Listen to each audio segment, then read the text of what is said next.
Hey guys, whales have started selling their bitcoins at the fastest pace since 2022 and are putting real pressure on the book. Today we'll figure out whether it's really that bad or if there is some light at the end of this trading week. Over the last 30 days, large holders have cut their balances by more than 100,000 bitcoins, about $11 billion at current prices. That's the most aggressive monthly offload since 2022. Important, whale outflows by themselves aren't a death sentence for the trend, but they do change the rhythm. Up moves get sold faster, and any return to resistance becomes a reason to unload. So we trade carefully, off-level reaction with volume confirmation, no heroics. The index sits in clean neutral, around 49. This is the zone where the crowd usually loses conviction while pros buy weakness and sell strength. I like it. The tape is honest. Levels trade cleanly, and any local skew gets punished quickly. From neutral, you can get either a trend continuation or a healthy shakeout that washes out credit and cools funding. For the next few days, I'll work strictly off triggers. No guessing where tomorrow. Mixed picture. Aggregate open interest is still high, but over the last 24 hours, we see compression. All is down roughly minus 2.8% day over day. Major venues show it too. Binance about minus 4.5%, OKX around minus 4%, Bybit about minus 4.5%. The exception is CME, share is still big, but even there open interest slipped around minus 1.7% day over day. Simple read, some leverage was taken off. If price rises after that kind of reset, it's usually shorts closing. If it falls, it's longs closing. I watch the price plus open interest combo on lower time frames so I don't misread it. During the last 24 hours, the market punished longs.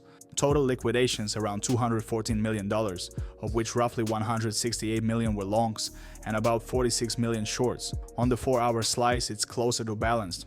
On the 1 hour, it's just chop. The takeaway is simple. The froth from longs was skimmed, but there's still a pain cushion below. Fuel for a deeper wick if we get acceleration. Funding across top exchanges is mixed. Slight positives in places, small negatives elsewhere, no one-sided stretch. When funding is neutral, impulses tend to come not from a crowded side but from real spot and derivatives imbalances. Practically, I trust levels and liquidity more here, and I trust counter-trend plays based solely on overbought or oversold by funding much less.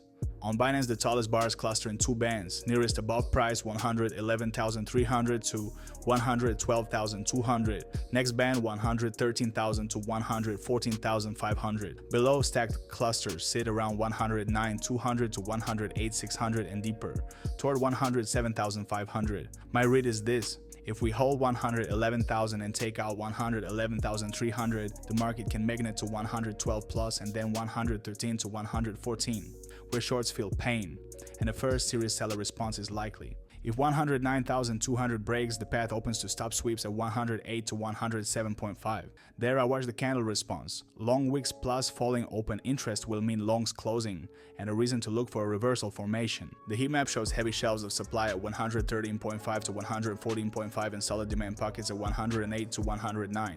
That draws a clear box that is comfortable to trade those reactions. Top wall 113.5 to 114.5, bottom wall 108 to 109. Inside is nervous chop with quick squeezes. The plan is simple, don't chase breakouts. Wait either for a retest or reclaim or for a full exit from the box with confirmation and a funding reset. We are still inside a rising structure but under system resistance. Kijun and Tenkan sit around 115,800 to 116,000, a serious ceiling that likely requires more cleanup below before price can reach it. Dongxin median is near 111,350. That's what we are watching today. Lose it and pressure increases. Reclaim it, and the path opens toward 112,800 to 114,000. Upper Dongxin bound is about 124,500, lower is about 98,100, which is strategic. Key point, there are two unfilled imbalances on the 2-day chart. The upper and local one is about 111.6 to 112.3, the lower and weighted one is 104.5 to 106. Historically, the market likes to close such gaps. My base midterm tactic is to buy weakness into the older imbalances rather than chase a breakout into the ceiling. If we get 106 to 104.5 with panic candles, volume divergence, and cooled funding, that is a gift to build a position with solid risk to reward.